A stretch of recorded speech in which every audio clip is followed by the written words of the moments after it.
Hello, Home Slices. It's Kiara with Home Slice Adulting coming to you guys with my review for Iyanla Fix My Life, Season 5, Episode 519, which is titled Three Daughters, One Dead Son, and a Million Secrets. Before we get started, I want to say thank you for clicking on this video and don't forget to like, comment, and subscribe. And most importantly, don't forget to hit that notification bell so that a little birdie can chirp and let you know when I have posted new content. Now, I just finished posting my review for last week's episode of Iyanla Fix My Life, which was about the young lady who had 6 kids, of which 5 were being taken care of by her mother. Go ahead and check that out. And I'm sorry that it was posted so late, but this review is actually posted on time because this episode just aired last night and it is on the very touchy topic of ancestral rape. No one actually used the word incest in this particular episode, but that's what it is. Yeah, I don't know what it is. In America, we definitely have a rape culture. Um, because we have a rape culture, it makes it very difficult for people who are victims of rape to actually speak out against their rapist. Because it is a crime that is hard to prove, um, it's not taken as seriously as it should be taken in police departments and in the justice system. We live in a world where a guy can get caught sexually assaulting someone and get off because he has a promising athletic career, and because he's white, clearly. So America participates in rape culture, and Black people who live in America are not immune to that. And hearing about the circumstances of this particular situation are quite heartbreaking for me. And I feel like, as important as it is for people who are victims of sexual assault to come out, to speak out, to accuse, and to prosecute, rapists, there's also this disconnect if that rapist is somebody who is a family friend, is a close acquaintance, somebody that you know. It's just it on one hand, you want to think about your own personal safety and security and putting that person away because you don't want them to do it to somebody else. And then on the other hand, there's the thought of protecting the person who has raped you because you don't want them to go to jail. You don't want them to lose their jobs. And it's just a crazy thing.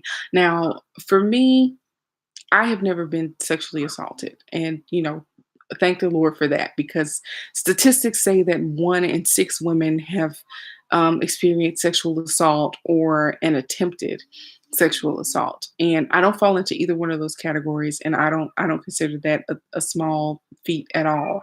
Um, I can think of right now probably 10 women in my head that I know, whether they are friends, family, or loved ones, that have been sexually abused.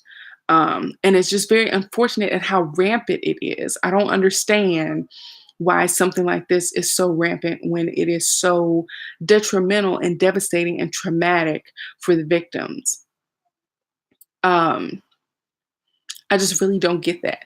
And I feel like a part of us are fascinated with rape, particularly because of the popularity of um, Law and Order SVU. I mean, the whole SVU is about people who are victims of sex crimes, basically.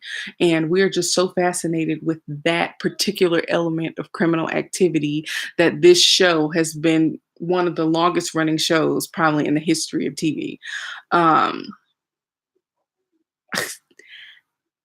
as much as we need to expose the fact that people should be able to come forward about sexual activity, a part of it feels a little voyeuristic to me, but that can be another conversation for another time.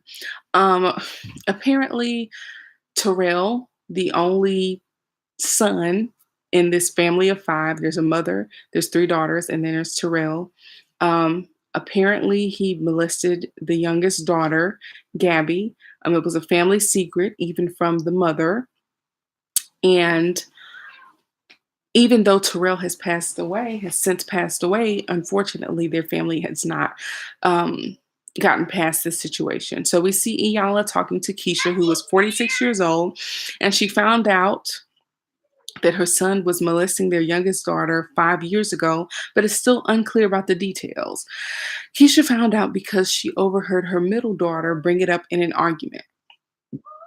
Keisha's initial reaction was to kill her son, and she didn't ask any questions. She automatically took the molestation allegation to be true because he was molested as a child, and that's another topic. You people who are rapists, in all likelihood, may have been sexually assaulted themselves.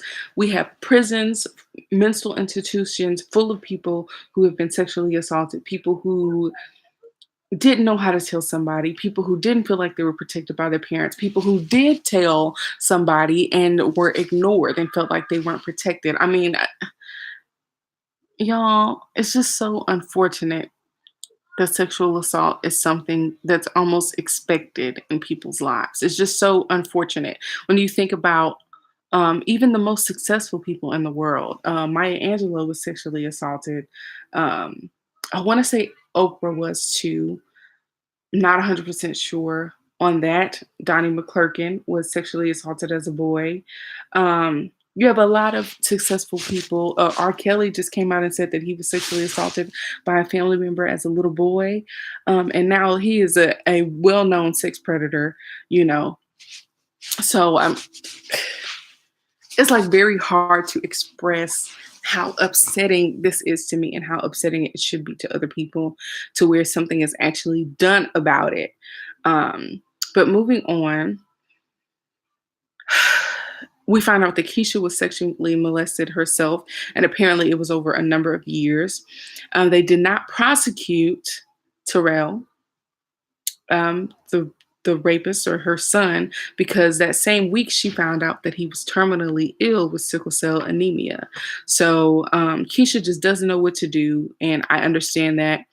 She wants to make sure that Gabby is okay. I think because she feels guilty that she did not protect Gabby from this particular situation. But Iyanla points out that I understand you want to protect Gabby, but you also have not had time to mourn your son because just a week before you found out that he was going to die, you found out that he was a sexual predator. And her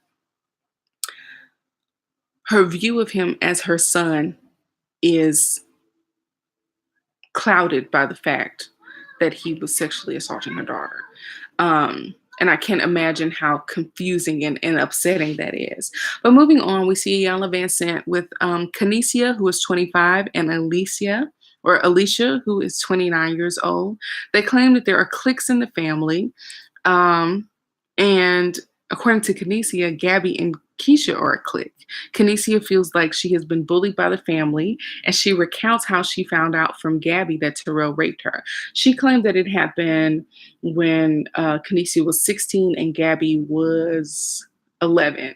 Alicia gets emotional because she hasn't heard this story before and basically said that Gabby told Kanesia that Terrell was having sex with her.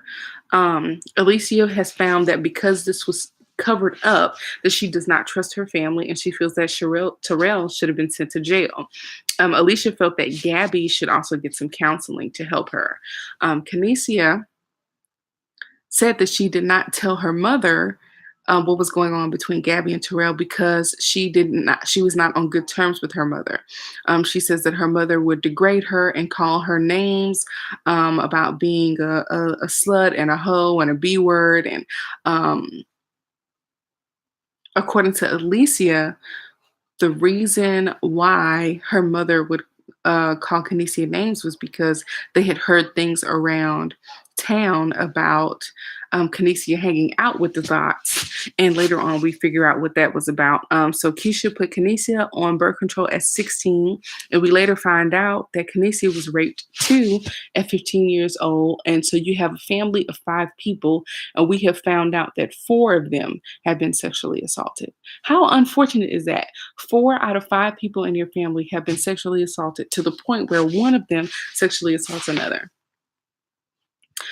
I just can't. Keshia only revealed to her mother that she had been sexually abused until a year after it had happened. So next we see Iyanla Vanzant talking to Gabby, who is 21. Gabby has 2 children already at the age of 21. Again, sexual trauma at an early age can breed bad sexual and risky behavior as you get older if it is not handled appropriately through counseling and getting things together on a mental front. But Gabby says that Keshia knew years earlier than she even claimed to know. Gabby says that she told Keshia when she was 8, while Keshia recalls being told when Gabby was 11. Gabby said that she just didn't know how to tell her mother, and Gabby told Keshia because Keshia was so close to Terrell and thought maybe she could get Terrell to stop. Gabby said that she never had friends because she didn't want to be vulnerable around them or reveal the fact that she was sleeping with her brother. And she felt that that was embarrassing, and of course it is.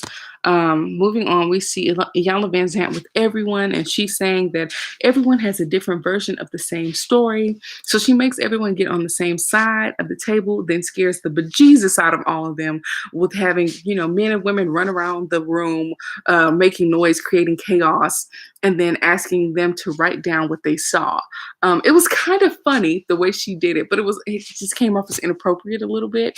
But I understand what the exercise was about. And when you have a situation that you're not prepared for, you're surprised when crazy things are happening, it's very difficult to recall things as they are and not as what you saw. And she tried to get them to tell her how many men there were, how many women there were, and they all had different answers.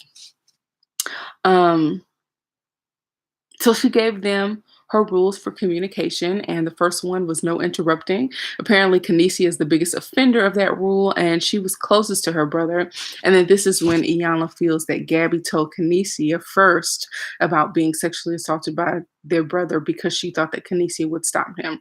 And in her own way, Keshia felt as if she did stop him. And Iyanla said basically you didn't. He basically stopped because he passed away, really. Keshia was talked about the resentment that she felt towards her mother during college because her mother did not help her out financially. She felt that it was that way because Gabby had had a child.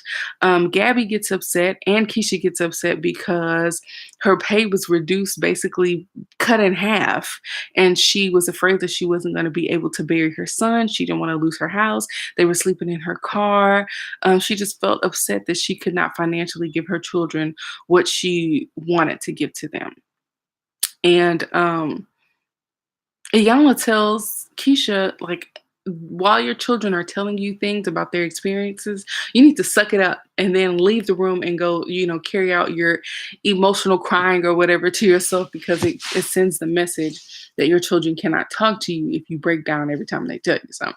But moving on, it is day 2. They talk about their homework. Gabby is shut down.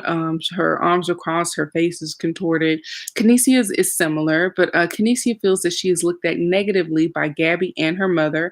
And Keshia says that she was wrong for calling her daughter names and all those types of things. And basically did it because she saw Keshia inside of herself. Keshia said, well, let's just put it out there. You all made assumptions about me sleeping around with boys, but in fact, she was sleeping with a female friend, and she basically comes out as bisexual, and everybody is shocked and surprised. Keshia said that she's really resentful of men because of the relationship that she had with her father. And you know what? I feel like at least Alicia and Keshia were very receptive to Keshia coming out. But Keshia doesn't seem to have a problem with Alicia, just her mother and Gabby. And I think that this kind of was a a way for her to break down that wall between her and her mother and finally learn to communicate or whatever. So Gabby starts talking about her brother and her experiences of what was going on between her and her brother. She says that she was 8 years old and her brother would crawl in her room on the floor and would touch her and would basically bully her into not telling their mother. She was afraid to tell her because she didn't want to lose her close relationship with her mom. Um, Keisha asked for forgiveness and she realizes that around the time that she was being sexually assaulted by Terrell, that she had started working more hours on purpose to avoid somebody she was in a relationship with. And she realized that she wasn't around as much. And Iyanla has to point out that Keisha needs to feel her own pain so that Gabby can feel her own pain. Because as long as Keisha is feeling the pain that Gabby feels, Gabby cannot experience and work through her own pain. Now, Iyanla says something that I don't even really have the intellectual capacity to really even think about. And she says it's okay to love him and still be hurt and angry about what he did. And that's just something that feels like it doesn't make sense. On one hand, he is your brother, and there were elements and things about him that you loved even before the abuse became a factor, but he also has hurt you so much emotionally, and your family was not necessarily there to protect you, and you want to love him because he's your family and you want to hate him because of what he did, and having both of those exist at the same time just seems contradictory and almost impossible. But next, Iyanla puts up a wreath and picture of Terrell, and they all get to kind of vent and mourn all together. And so Gabby, is upset, of course, looking at the picture and basically saying, "How could you? And why did you do this to me? Why did you take these things from me? I still love you and I forgive you." Moving on, we see Keshia. She is upset and she can't reconcile what Terrell did to Gabby with the love that she had for him. Keisha, of course, is upset. She doesn't know why he did it. And then Iyanla points out that, he was ill for his whole life. And when you don't know if you're going to live or die every day, you really don't have anything to lose. And in addition to that, he was molested himself. And he was taught by someone that he could take advantage of someone who was not as powerful as he was. And while that's not necessarily an excuse, it definitely is a huge factor in his behavior. And I just am praying for this family. Typically, I don't get as emotionally invested in these episodes of Beyond Fix My Life, because a lot of times they are dealing with issues that I personally have never had to deal with. Um, and I'll say I technically don't have any experience in this area as well, but there's just something about this particular case that is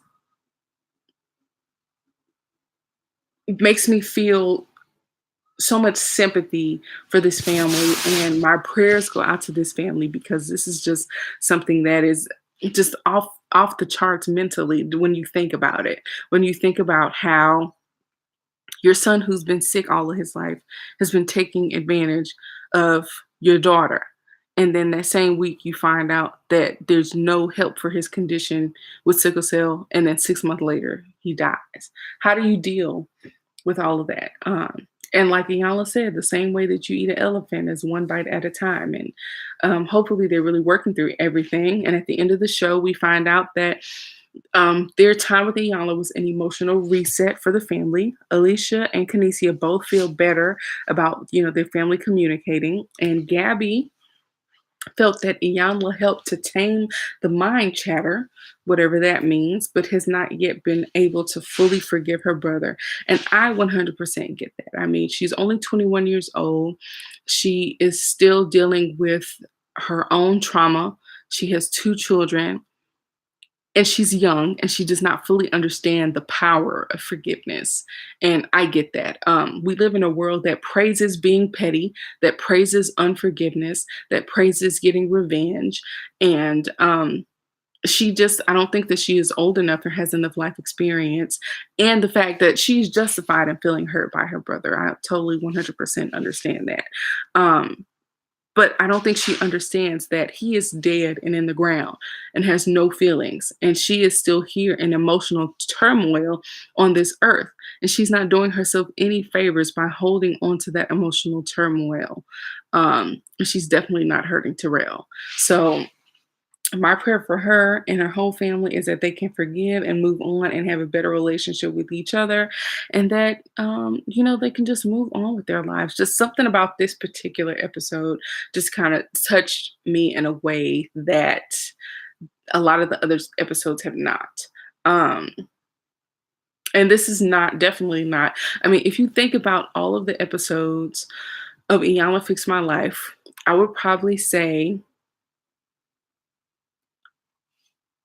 that maybe 75% of them have involved a person who has been sexually assaulted.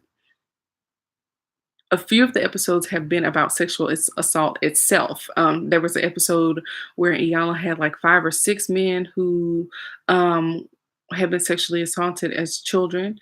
Um, and if you just go throughout the whole history of the show, somebody was sexually assaulted. Almost I would say about 75%, if not more.